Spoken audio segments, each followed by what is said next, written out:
Question number first. Find and write the descriptions of the different people given in the story.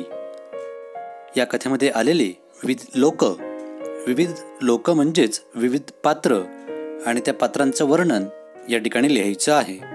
So as far as the first part of the story is concerned, there are 5 to 6 characters. 5 to 6 people are shown there, and first of them is Sherlock Holmes. This is the main character in the story. हे कथेतील प्रमुख पात्र आहे. He is the most famous detective in the world of detective stories and novel. Detective stories आणि नॉवेलच्या दुनियेमध्ये हे सगळ्यात famous, सगळ्यात प्रसिद्ध असं पात्र आहे. And he solves the mystery and reason it very well. आणि प्रस्तुत कथेतील जे काही रहस्य आहे ते रहस्य उलगडण्याचं काम शेरलॉक होम्स करतात आणि ते त्यांनी कशा पद्धतीने उलगडलं हे पण ते अतिशय व्यवस्थितपणे डॉक्टर वॅटसन यांना शेवटी सांगतात. Then the another character is doctor Watson. Dr. Watson is another important character in the story. He is close friend of Sherlock Holmes. ते Sherlock Holmesचे जवळचे मित्र आहेत. He is the storyteller of this story. आणि या कथेचे कथाकार म्हणजे कथा सांगणारे तेच आहेत. In many stories like this, he is shown with Holmes. आणि या कथेप्रमाणेच इतर कथा किंवा नॉवेलमध्ये सुद्धा डॉक्टर वॉटसन हे शेरलॉक होम्स यांच्यासोबत दाखवलेले आहेत. Then the next part is mister Wilson. His name is James Wilson. He is a person with red head. ते लाल डोक्याच्या त्या जमातीतले एक दाखवलेले आहेत. The first part of the story is on his account. आणि या कथेतील जे काही पहिलं पार्ट आहे, पहिला भाग आहे, हा संपूर्ण भागामध्ये विल्सन यांचीच कथा सांगितलेली आहे. Actually he is the man who uses presence of mind and think seriously about the prank. खरं तर यांना मानावं लागेल, कारण यांनी वेळेचं भान राखून त्यांच्यावर केला गेलेला फसवेगिरीचा प्रयत्न किंवा चेष्टा मस्करी याचा त्यांनी गंभीरतेने विचार केला आणि ते शेरलॉक होम्सकडे गेले, नाहीतर ही चोरी सापडलीच नसती. Then fourth, Vincent Spaulding. आता Vincent Spaulding is assistant of mister Wilson. तो यांचा मदतनीस दाखवलेला आहे कथेमध्ये. He is stout but efficient and smart also. तो असा लठ्ठ परंतु त्याचबरोबर अतिशय स्मार्ट आणि एफिशियंट, कार्यक्षम असा तो या ठिकाणी दाखवलेला आहे. He shows the advertisement to mister Wilson and urges to him to apply. ती वर्तमानपत्रातली जाहिरात व्हिन्सेंट स्पाउल्डिंग हाच मिस्टर विल्सन यांना दाखवतो आणि त्या जागेसाठी अर्ज करण्यासाठी सुद्धा तो आग्रह धरतो. In reality he is a criminal clay. आणि वास्तवामध्ये तो गुन्हेगार क्ले असतो आणि तो गुन्हा घडून आणण्यासाठी किंवा त्या चोरीसाठी त्यांनी विल्सन यांना निवडून त्या ठिकाणी तो काम करत असतो. Then the next character is mister Duncan Ross. He is a representative of the red headed league. Red headed लीगचे हे रिप्रेझेंटेटिव्ह दाखवलेले आहेत. He selects mister Wilson for the post. आणि त्या जागेसाठी मिस्टर विल्सन यांची निवड डंकन रॉस हेच करतात.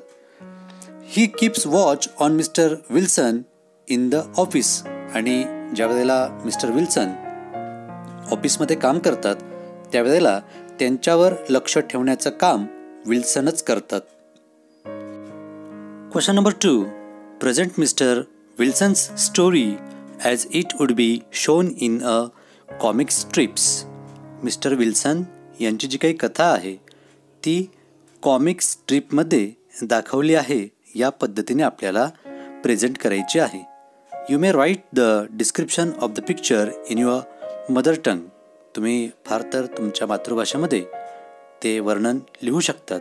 But write the dialogue in English with the help of the story given here. आणि या ठिकाणी दिलेल्या कथेच्या सहाय्याने ते डायलॉग्स इंग्रजीमध्ये लिहिण्याचा प्रयत्न करा. For example, frame first, mister Wilson's shop. Spaulding to mister Wilson, will you take me as your assistant? I will work for half the wages. Frame number 2, mister Wilson's shop. Spaulding, sir, there is no work here. I'll go down to the cellar to develop my photos. Frame number 3, Mr. Wilson's shop. Spaulding to Wilson. Spaulding, sir, look at this ad. It is for red-headed people. आता या ठिकाणी एखाद्या नाटकामध्ये जसे काही संभाषण होतं, जे डायलॉग तयार केले जातात, त्या पद्धतीने या ठिकाणी ठिकाण आणि कोण कोणाला म्हणतंय याचं सविस्तर वर्णन केलेलं आहे आणि ह्या स्ट्रिप्स तयार केलेल्या आहेत. अशाच स्ट्रिप या संपूर्ण पहिल्या पार्टच्या आपण तयार करणार आहोत आणि त्या पुढीलप्रमाणे. आता ते मी वाचेल आणि एक्सप्लेन पण करेल. Frame number 1, mister Wilson's shop. Spaulding to mister Wilson. आता ज्या 3 स्ट्रिप झालेल्या आहेत त्याच्या पुढची कथा मी कनेक्ट करून या ठिकाणी सांगतो आहे. Spaulding to mister Wilson, sir, you apply for this post. I look after your business. तुम्ही या जागेसाठी अर्ज करा, मी तुमच्या व्यवसायाकडे लक्ष देईल, असं विल्सन म्हणतो. Frame number 2, mister Wilson's shop. Spaulding to mister Wilson, I will come with you. You are fit for the post. It is specially for red headed. Wilson यांना स्पाउल्डिंग म्हणतो की ही जागा तुमच्यासाठीच आहे, तुम्ही अगदी या जागेसाठी फिट आहात आणि मी पण तुमच्यासोबत येईल आणि ही जागा खास लाल डोक्याच्या माणसांसाठीच आहे. Frame number 3, 7 Fleet Street. Mister Wilson to Spaulding. आता हे ठिकाण बदललेलं आहे. 7 फ्लीट स्ट्रीट या ठिकाणी विल्सन स्पाउल्डिंगला सांगतायत, here is lot of rush and competition. Let us go back, we won't get the job. इथं खूप गर्दी आहे आणि खूप स्पर्धा पण दिसते आहे, आपल्याला हा जॉब भेटणार नाही, आपण परत जाऊयात. Frame number 4, 7 Fleet Street. Spaulding to mister Wilson, no sir, it's very good opportunity. The wages is good. We must go to the office. नाही सर, ही एक चांगली संधी आहे, पगार पण चांगला आहे, आपण त्या ऑफिसला गेलं पाहिजे. Frame number 5, red-headed league's office. हे ठिकाण आहे रेड हेडेड लीगचं ऑफिस. हे ठिकाण आहे, रेड याच्यात लिहिलेलं सगळे ठिकाण आहेत. Duncan Ross to mister Wilson. Duncan Ross mister विल्सनला सांगतात, I am glad to see such a perfect candidate. You are fit for the job. Congrats. तुम्ही या जॉबसाठी अतिशय परफेक्ट आहात आणि तुमच्यासारख्या उमेदवाराला बघून मला आनंद झालेला आहे. Frame number 6, red headed league's office. Mister Duncan Ross to mister Wilson. Mister Duncan Ross विल्सनला पुन्हा सांगतायत, you should not leave the place between 10 to 2 o'clock. Otherwise you will lose the job. तुम्हाला 10 ते 2 या वेळेत हे ऑफिस सोडता येणार नाही, अन्यथा तुम्ही तुमचा जॉब गमवाल, असं डंकन रॉस सांगतात. Frame number 7, red headed league's office. Mister Wilson to mister Duncan Ross, you fixed my payment and time, but what about the work. मग मिस्टर विल्सन विचारतात की तुम्ही माझं पेमेंट आणि वेळ पण फिक्स केली, परंतु काम काय करावं लागणार आहे मला. Frame number 8, red headed league's office. Mister Duncan Ross to mister Wilson. Duncan Ross सांगतात, मग the task is very easy. You have to copy the encyclopaedia Britannica. काम अतिशय सोपं आहे, तुम्हाला एन्सायक्लोपीडिया म्हणजे ज्ञानकोश ब्रिटानिका याची कॉपी करायची आहे, नक्कल करायची आहे. Frame number 9, red headed league's office. Duncan Ross to mister Wilson, remember I look after you, your work. I will come time to time to see you.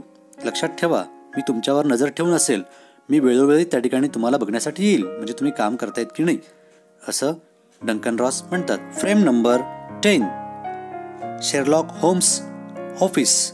Mr. Wilson to Sherlock Holmes and Dr. Watson. I started my work from very next day. It went on regularly for 8 weeks. मग आता mister Wilson Sherlock होम्सला सांगतायत आणि doctor Watson यांना पण सांगतायत काय की माझं काम मी दुसऱ्या दिवसापासूनच सुरू केलं आणि हे 8 आठवडे अगदी न चुकता सुरळीतपणे चाललं. Frame number 11. Sherlock Holmes office. Mister Wilson to Sherlock Holmes and Dr. Watson. Today, suddenly the office was locked and the note pinned there said it was dissolved. आणि आज अचानक ते ऑफिस बंद झालं. तिथं कुलूप लावलेलं होतं आणि त्याच्यावर एक चिठ्ठी होती आणि त्या चिठ्ठीत असं म्हटलं होतं की हे जे काही लीग आहे ही लीग डिझॉल्व म्हणजेच बंद झाली. Frame number 12. Mister Wilson's shop. Mister Wilson to Spaulding. Mister Wilson स्पाउल्डिंगला विचारतायत म्हणजे मी त्यालाही विचारलं असं ते सांगतात. The office is locked. What do you think about it. तुला काय वाटतं याच्याबाबत. What would be the reason. काय कारण असावं अचानक ऑफिस बंद होण्याचं हे लीग बंद होण्याचं. Then frame number 13. Sherlock Holmes office. Mister Wilson to Sherlock Holmes and doctor Watson. Then I enquired to the nearby offices but no one knows about the league. Their rooms also were rented on false name. मग मी आजूबाजूच्या दुकानांमध्ये चौकशी केली परंतु कुणालाही red headed लीगबद्दल काही माहीत नव्हतं. त्यांनी त्या खोल्यासुद्धा चुकीच्या नावाने भाड्यावर घेतलेल्या होत्या. Frame number 14. Sherlock Holmes office. Mister Wilson to Holmes. I want to know who they were. Why they did a play. Why did they play a prank on me. What was their motive behind this and why they chose me. I heard a lot about you. Mister Wilson Sherlock होम्सला सांगतात की मला जाणून घ्यायचं आहे की ते लोक कोण होते आणि त्यांनी ही चेष्टा माझ्यासोबत का केली. याच्या मागे त्यांचा काय हेतू होता आणि त्यांनी मलाच का निवडलं. मी तुमच्याबद्दल खूप काही ऐकलेलं आहे. And the last frame which I have framed, that is frame number 15. Sherlock Holmes office. Sherlock Holmes to Mr. Wilson. Sherlock Holmes Mr. Wilsonशी बोलतात त्याला सांगतात The story of yours is very strange and unusual. तुमची जी काही कथा आहे ती अतिशय विचित्र आणि अनियमित अशी वाटते मला. How your assistant look like. तुमचा असिस्टंट कसा दिसतो. In a day or two I will give you my opinion about this. आणि 1 किंवा 2 दिवसामध्ये मी या संबंधी या विषयावर माझं मत तुम्हाला कळवेल असं शेरलॉक होम्स मिस्टर विल्सनला सांगतात. आणि या ठिकाणी पहिला पार्ट संपतो. अशा पद्धतीने आपण इमॅजिन करून पहिल्या पार्टमध्ये काय डायलॉग आपल्याला घेता येतील ते आपण घेऊन अशा स्ट्रिप्स म्हणजे फ्रेम्स तयार करून स्ट्रिप्स तयार करू शकतो. You can make your on strips. तुम्ही तुमच्या फ्रेम्स आणि स्ट्रिप्स स्वतः तयार करू शकतात. त्याच्यामध्ये अजूनही वेगळी सिच्युएशन तुम्ही सांगू शकतात related to the story. But those dialogue are not occurred in the story that should also you include. कथेमध्ये न आलेले डायलॉगसुद्धा तुम्ही टाकू शकतात आणि या स्ट्रिप्स बनवू शकतात. हे या ठिकाणी लक्षात घ्या. Then question number 3. This is a story within a story. हे जे काही दाखवलेलं आहे हा फर्स्ट पार्ट हा कथेमध्ये ही दुसरी कथा आहे म्हणजे उपकथा आहे असं दाखवलेलं आहे. Show it in the diagram. आता शेजारच्या आकृतीमध्ये ते स्पष्ट करून दाखवलेलं आहे. The yellow coloured figure is the whole story. पिवळ्या कलरची जी काही स्टोरी कथा दाखवलेली आहे बॉक्स दाखवलेला आहे ती संपूर्ण कथा आहे आणि त्याच्यामध्ये ग्रीन कलरचा जो काही बॉक्स दाखवलेला आहे तो मिस्टर विल्सन्स स्टोरी आहे. मिस्टर विल्सन यांची स्टोरी आहे म्हणजे संपूर्ण कथेमधला तो एक भाग आहे. आता आपल्याला हीच सिच्युएशन ट्री डायग्रामने दाखवायची आहे. ती आपण अशा पद्धतीने दाखवू शकतो. The red headed league is the name of the whole story. हे संपूर्ण कथेचं नाव आहे. And there is part first mister Wilson's story. It is the first part of this whole story and there is second part that is what happened next Dr. Watson's account. अशा पद्धतीने आपण tree डायग्रामद्वारा सुद्धा हे दाखवू शकतो की कथेमध्ये कथा कोणत्या पद्धतीने आलेली आहे. I hope you had understood it. मला खात्री आहे की तुम्हाला हे कळालं असावं.